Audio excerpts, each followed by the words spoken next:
And welcome everybody to the Bison Video Blog. Do it each and every Monday at Inforum.com with Jeff Kolpack. I'm Tom Izzo. We've come to the end of the road of the 2024 FCS regular season.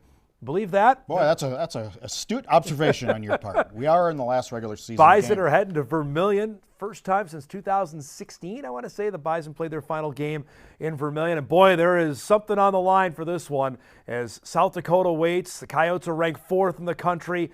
The winner, whoever wins it, is going to be a Valley champ. If the Bison win it, the outright champ. And Jeff, if South Dakota wins for the first time in their Division I history, they're a Valley champion as well. So it's going to be interesting when you look at Coach of the Year ballots and nominations in the FCS. Yep. And you would think that Tim Paulsek would be near the top of a lot of those ballots because first-year head coach, obviously taking this team, and it's been a really steady year.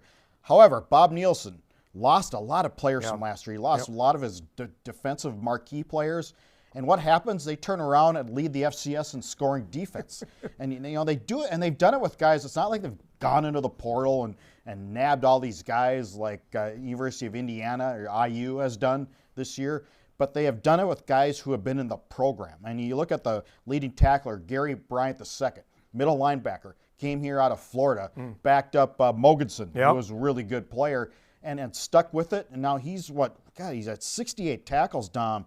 And then you got the two defensive ends, Gaze and He's Grace. been around forever, yeah. And those guys are the two best bookends, I think, in the Missouri Valley. Both have 7 sacks on this year. So you're talking a team that has been built from within, and that sounds familiar, doesn't it? Yeah, it does. The blueprint does ring true. Mikey's Grace, he had the fumble recovery touchdown against South Dakota State. You can't miss him. He's a dude. And Gaze, he actually didn't play in the game in Fargo last year, and the Coyotes still won that football game. Let's get to USD in a second. For the Bison, Jeff, a dominant win over Missouri State. They win a first Valley championship in 3 years. It's kind of crazy to say that, but it seems like forever since NDSU was back on top. They offered another dominant performance, especially out of the bye week. There wasn't any rust or anything like that. They actually look like they are trending even in a better direction now after the bye week, after playing 10 straight weeks. No shame in losing the conference title, South Dakota State, by the way, the last 2 years, because the Jackrabbits have all-time teams. But they've done it with improved defense. We just saw there with Enoch Simamona knocking off the turnover. And then, you got your defensive interior guys. Jackson Dutenheffer is playing like a veteran. And then off the edge, Toby Anenes has been fantastic. Here's a guy who's 6'4", 250. He looks the part, and now he's playing the part too. And he's only a redshirt sophomore. Look at that hit right there. Yeah, from Gully was fantastic. That was right on the ball. I've never seen anything like that. Linebackers have been really good. You're right. Starts there. The Bison defense, which I thought from UND on last season was pretty darn good. They've been excellent since, I'd say, East Tennessee State this season. After that game in Johnson City, they've been lights out in my mind. A couple hiccups against Towson in the second half of that game. Right, but run defense has obviously been shored up. But they're doing it, I think, with younger players, too, especially on the back end. Defensive, the two safeties right now are freshmen. You got a redshirt freshman and a redshirt sophomore back there. Yeah, with Darius Givens has really gotten better, too, since those first 4 non-conference games. And after the non-conference, we were suspect. We've been saying it all year. And, man, against Missouri State, Jacob Clark came in with all-world numbers and throwing it all over the place. And really, Jacob Clark didn't have a lot going on on Saturday. Bison sacked him 5 times. They were just the wide receivers didn't, which we saw throughout the year. Most State was having huge play. They didn't get going in that game.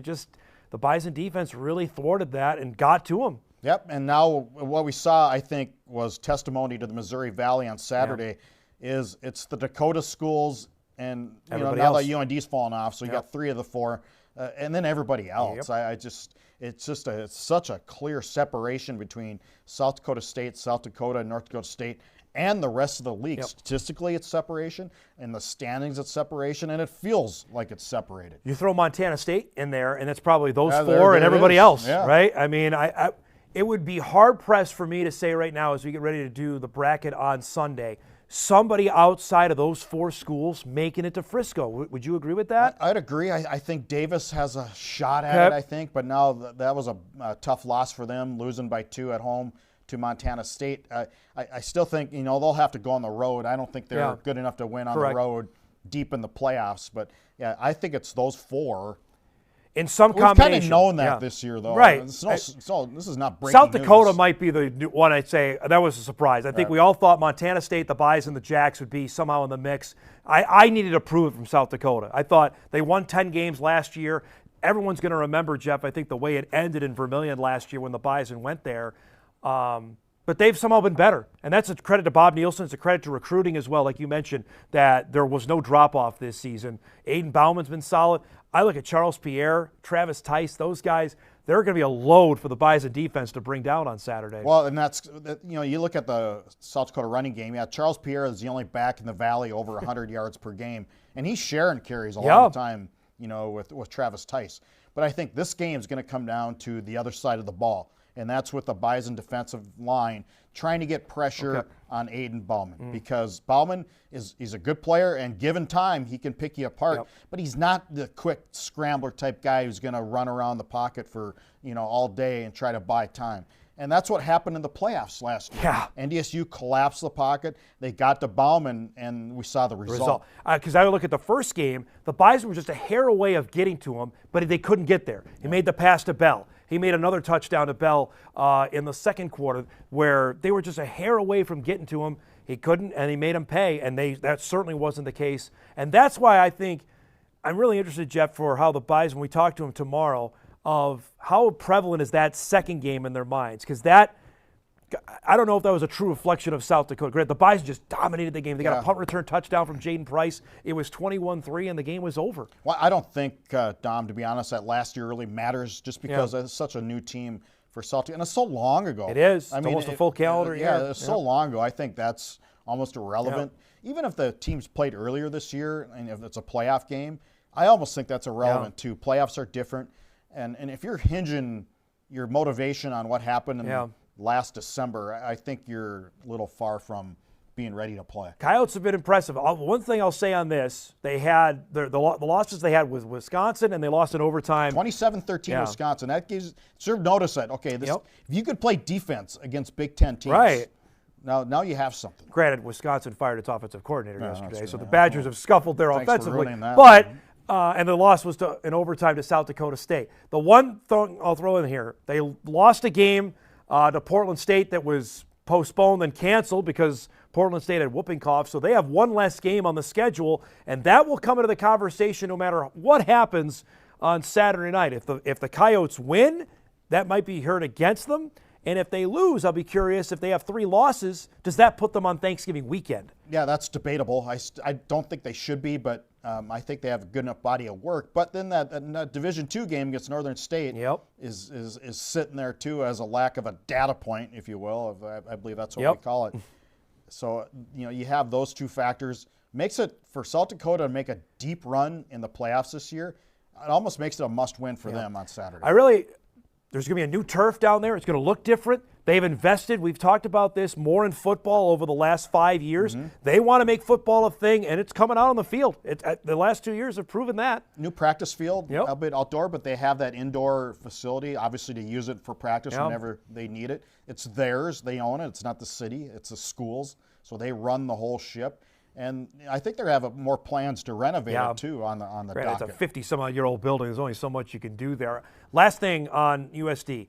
Every time that the Bison have gone to Vermillion, NDSU's brought a ton of fans. South Dakota's tried to sell that place out.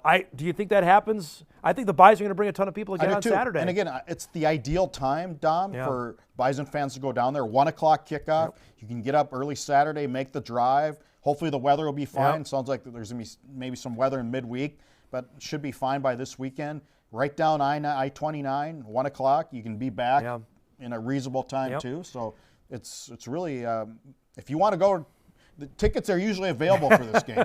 I'll say this, Jeff. For the Bison, it's as simple as that. They win, they're home. They don't leave Fargo until if they make it to Frisco. Right. Hands down. I mean, it's a no-brainer, especially after the first playoff reveal that we saw correct. Last month. And so NDSU has won. Montana State was 2, and either 1 or 2. I guess it doesn't matter.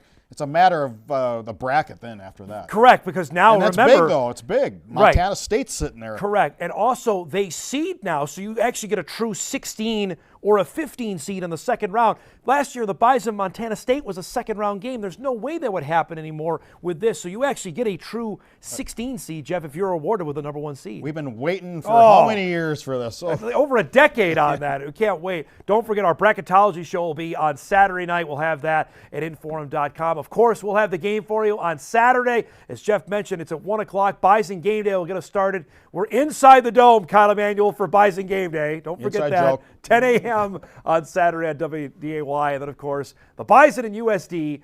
We hit the air at 12:50 for the game at 1 o'clock between the Bison and the Coyotes. For Jeff Kolpack, I'm Dom Izzo. That's this week's Bison Video Blog.